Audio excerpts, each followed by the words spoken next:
Salam jajuan, nanti Bapak Tura Rasinina. Semoga kita semua sehat, tidak kekurangan satu apapun, dan masih bisa bersyukur dalam keadaan apapun. Amin. Hai, selamat. Time saya buat opening ini malam sebenarnya, tapi kita ikutkan dengan video yang saya syuting ya. Selamat petang, apa kabar kalian semua pemirsa? Saya harap kalian semua baik-baik aja di sore hari ini ya. Nah, ini tuh kondisi di Medan, macet sekali pemirsa, jam. Kita tuh berangkat dari rumah aja udah pukul 11. Kita sampai di imigrasinya itu udah pukul 4 pemirsa. Begitulah macetnya sekarang kota Medan. Jadi apa-apa urusan hindari ke kota Medan. So, jom. Ini suami sendiri pergi naik ke imigrasi ya. Dulu dia nggak berani, ini kali dia sendiri naik. Sebab kita bawa anak-anak. Tuh singgem udah pergi tuh. Oke pemirsa, kita baru sampai rumah ini. Dah dekat pukul 8. Sangat-sangat gelap. Baru kita sampai di rumah. Wow. Sebelum tadi kita basuh sini, Amin tadi makan. Itu saja, kalau nggak semua udah dibasuh. Letih sekali hari ini, sangat-sangat melelahkan. Pukul berapa sampai rumah? Pukul 8. Kalau kita pergi imigrasi, pulangnya memang malam-malam. Dan yang paling membuat saya sedih adalah yang saya sebelum berangkat tadi saya basuh bersih-bersih, saya keringkan. Semuanya sudah basah. Bawah pun ini udah jatuh, seluar Bapak Lasmi itu yang jatuh. Tak apalah. Ini mau cepat-cepat mandi, ganti baju. Habis semua jatuh. Tak apalah, esok pagi saya ambil. Sekarang ambil ganti anjing. Iya, ambil. saya kena hujan nanti saya kepala Satu saja, saya. kan? Kami yang ambil. Seluar nduk rasa itu nggak?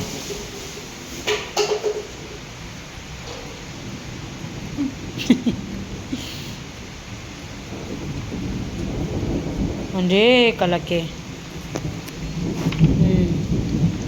Mari ya. Isi airnya. Awas, Min. Awas. Udah tutup pintu, cepat mandi nanti mati elektrik. Awas. Capek. Kalian pun belum kita tengok satu harian ini.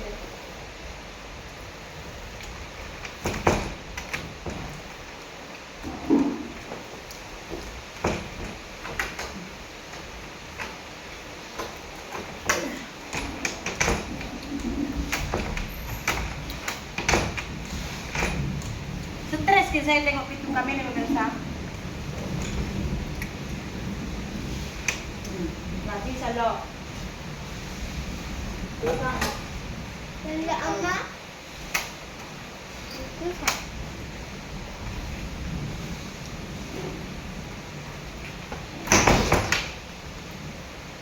Kalau bisa. Yan, aku buka bajunya, mandi ayo. Pemirsa, ini kita mau sampai sini selesai ini. Mau mandi dulu, nanti baru saya ceritakan apa hasilnya kita ke imigrasi tadi ya pemirsa. Nanti. Oke pemirsa, jadi udah selesai ya visa dari suami saya. Jadi pemirsa, kalau misalkan kayak visa di Malaysia itu kan dia visa kita itu akan dilekatkan di paspor kita kan. Jadi kemana-mana kita harus bawa paspor. Kenapa? Karena dalam paspor kita itulah ada visa kita kan. Ternyata beda jauh sekali dengan di Indonesia pemirsa. Nah, di Indonesia visa itu dia berbentuk besar seperti ini pemirsa. Visanya ini. Saya nggak boleh tunjukkan bagian depan, tapi inilah dia visa suami saya ya. Nah, ini pemirsa. Jadi yang kita bilang tadi ada kesalahan itu sebenarnya itu bukan kesalahan pemirsa ya. Bukan kesalahan karena di sini juga saya nampak ini tuh still 2024 juga. Paspor expired 2026, 2025. Sebentar ya pemirsa. Nah, di sini tadi ada kita nampak tuh kata suami saya, ini kan date of issue, tanggal penerbitannya tanggal 26 bulan 7. Must be used by, digunakan paling lambat pada 23 bulan 10. Ini nggak salah. Jadi gini, karena kan visa kayak visa suami saya ini ya, kita boleh mohon ketika macam kemarin kan saya mohon visa suami saya ini ketika dia masih di luar negara, ya kan? Jadi ketika visa ini udah keluar, suami saya harus sudah pakai visa ini di Indonesia itu paling lambat tanggal 26 bulan 7. 2024 pemirsa. Enggak, tanggal 23 bulan 10 2024. Nah, setelah ini keluar, paling lambat dia harus sudah gunakan 23 bulan 10 pemirsa. Gitu tadi katanya, makanya saya udah paham. Ya itu date ada atas tadi. Iya, itu saya tahu. Yang ini yang kamu bilang salah itu ini. Ini permohon ini.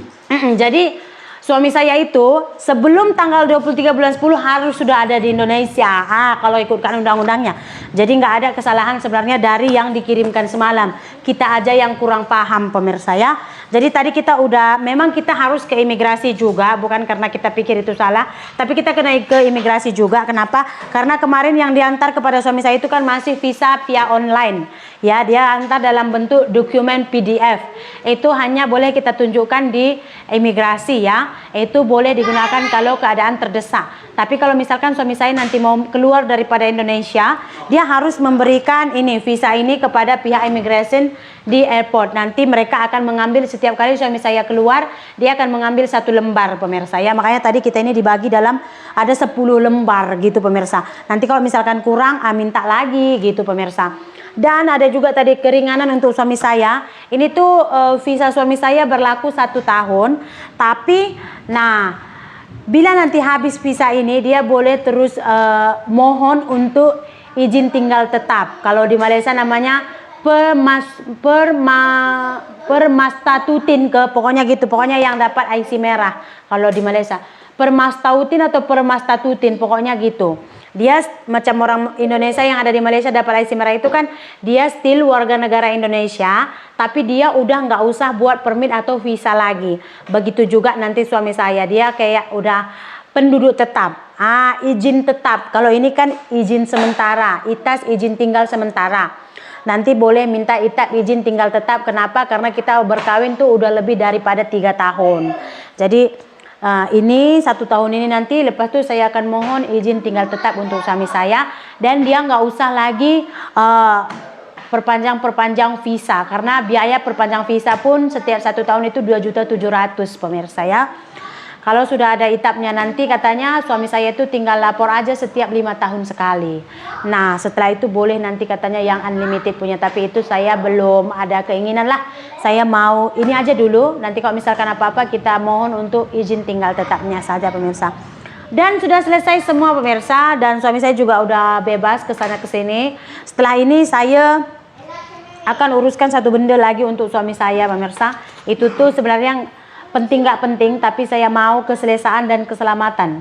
Jadi saya akan uruskan, tapi mungkin lain bulan ya. Sebenarnya ini biayanya nggak banyak, saya mau urus juga untuk suami saya gitu. Nggak penting juga kalau udah tinggal di Indonesia harus buat itu juga gitu pemirsa ya. So saya rasa ya kan video kita untuk hari ini sampai di sini sajalah juga pemirsa ya. Terima kasih banyak, dan ya saya juga mengucapkan terima kasih banyak untuk kalian yang selalu mendoakan dan berkomen positif di channel kami. Saya juga minta maaf jika ada kesalahan, kesalahpahaman ataupun kekurangselesaan bagi pendengar dengan ucapan saya atau perkataan saya juga minta maaf ya. Terima kasih banyak. Kita jumpa lagi di video berikutnya. Bye pemirsa.